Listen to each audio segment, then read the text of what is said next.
Et cette semaine, on va à la rencontre d'un médecin hors du commun, le docteur Trégouette. À La Roche-sur-Yon, en Vendée, son cabinet médical est au cœur d'un réseau de citoyens qui ont constitué un véritable refuge pour les migrants. Tous ont quitté leur pays, ils ont fui la guerre, les persécutions ou la misère et ils sont arrivés là un peu par hasard.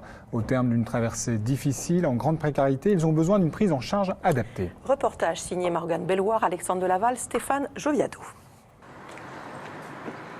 Donc avec médicaments ou sans médicaments, vous ne dormez pas mieux, mais en plus vous avez les effets secondaires des médicaments, c'est ça? У вас есть лекарства, у вас есть тошнота и так далее. Ouais. Et le vertige aussi. Oui, j'ai bien compris. Vous vous réveillez en vous disant je suis où? Est-ce que je suis en prison? Est-ce que je suis en France? C'est moins régulier qu'avant, mais ça arrive encore une fois par semaine. Mais par contre, vous vous endormez pas.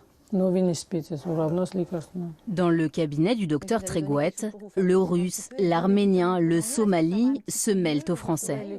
Depuis près de 20 ans, à La Roche-sur-Yon, cette médecin généraliste soigne des migrants. Ce matin-là, elle reçoit Lorik, torturé dans son pays parce qu'il s'opposait au régime. Vous savez, en une semaine, j'ai tout laissé. Mon pays, ma famille, ma maison, mon travail. J'ai tout abandonné pour venir ici. C'est pour ça que je n'arrive pas à dormir. En plus, je suis encore recherché par les autorités de mon pays. C'est possible qu'on ne trouve pas le médicament parfait pour vous, qui vous fait dormir et qui ne vous donne pas la tête qui tourne. Mais je pense que ce qui vous ferait dormir, c'est d'avoir des papiers.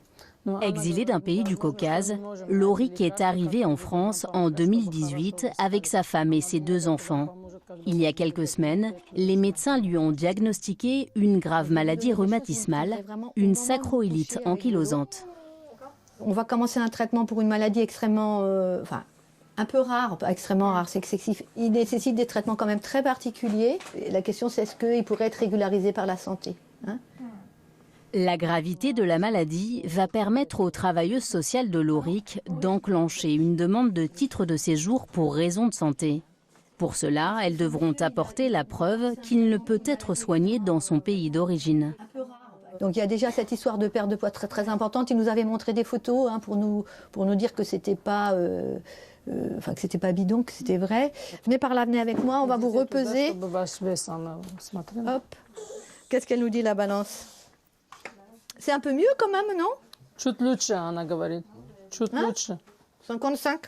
55. 54. 54. C'est pas 70 encore, hein? Ну, пока не 60. Mais après, quand vous ferez 70, on va se fâcher, on va dire que vous êtes trop gros. Толстый. Dans son cabinet, le docteur Trégouette tente de réparer les corps et les âmes de ceux qui ont tout quitté. Ici, pas de politique, juste un peu d'humanité. Ok? Allez. J'ai prêté serment. L'idée du serment d'Hippocrate, c'est tout patient est un patient égal en dignité. Alors, pas égal en maladie, pas égal en complications, pas égal en revenus, en prestance sociale, mais pour moi, un patient est un patient. Donc, je lui dois le même respect et la même qualité de soins. Voilà. Donc, pour moi, c'est pas être militant, ça. C'est être droit dans mon métier.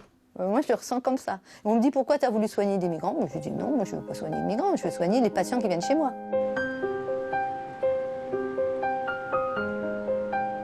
En 2017, 500 demandes d'asile ont été enregistrées en Vendée. Certains migrants viennent y rejoindre de la famille, d'autres y sont orientés par des passeurs. Beaucoup y arrivent par hasard. Elles sont dans le bas, tu vois les aubergines. Monté dans un train à la frontière espagnole, Idrissa est descendu dès qu'il a aperçu les contrôleurs. Tu me commandes, hein? Tu me dis ce que je dois faire, c'est toi le chef. À La Roche-sur-Yon, il a croisé le chemin de Sophie. Elle rentrait chez elle après une journée de travail. Lui achevait un voyage de plusieurs milliers de kilomètres. Il était, je sais pas, peut-être 21h le soir. Il était adossé à une voiture, donc je me suis tout de suite dit il dormira pas là ce soir, c'est pas possible. Du coup, je suis revenue chez moi, il y avait mon mari et un de mes fils qui étaient là.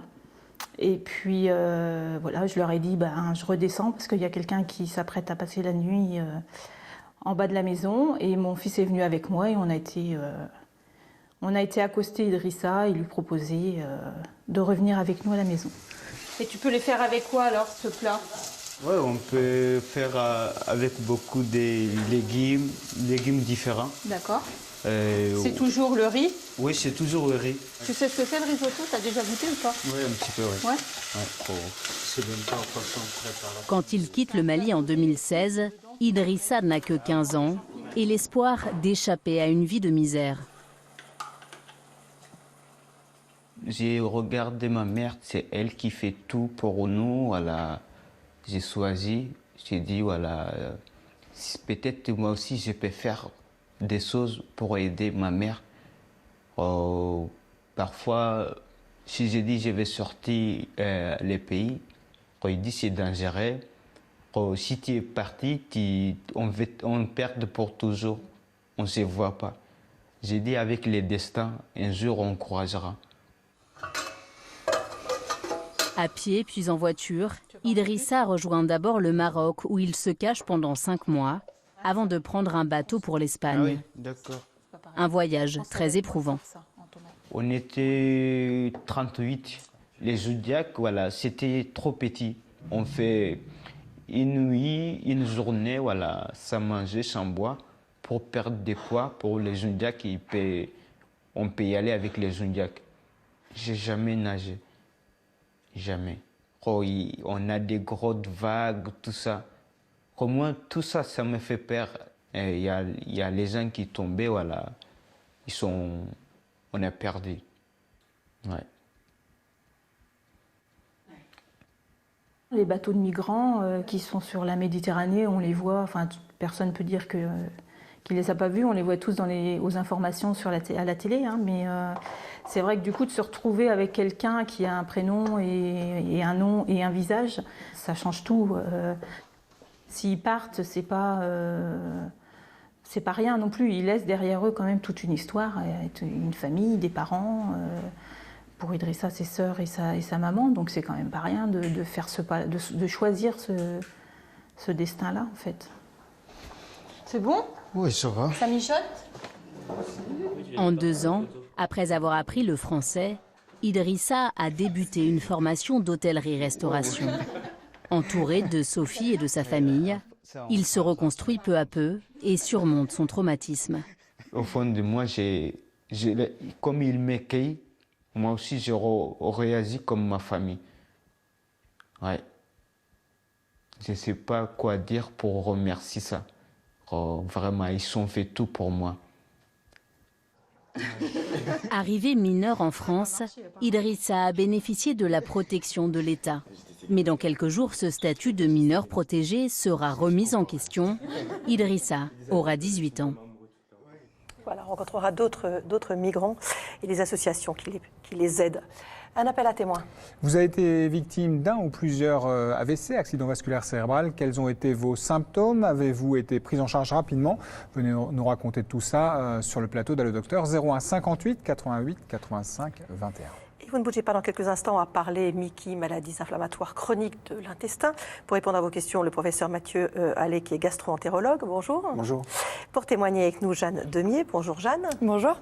Vous souffrez d'une maladie de Crohn, vous allez nous raconter ça, mais vous avez écrit un livre de conseils hygiéno-diététiques, j'allais dire, parce qu'on va le voir, l'alimentation, ça a été pour un élément très important dans votre prise en charge. Exactement, un élément même capital avec le mode de vie, et ça a changé ma vie et ça m'a sauvé la vie. Voilà, effectivement, de manger autrement, mieux. Tout à fait.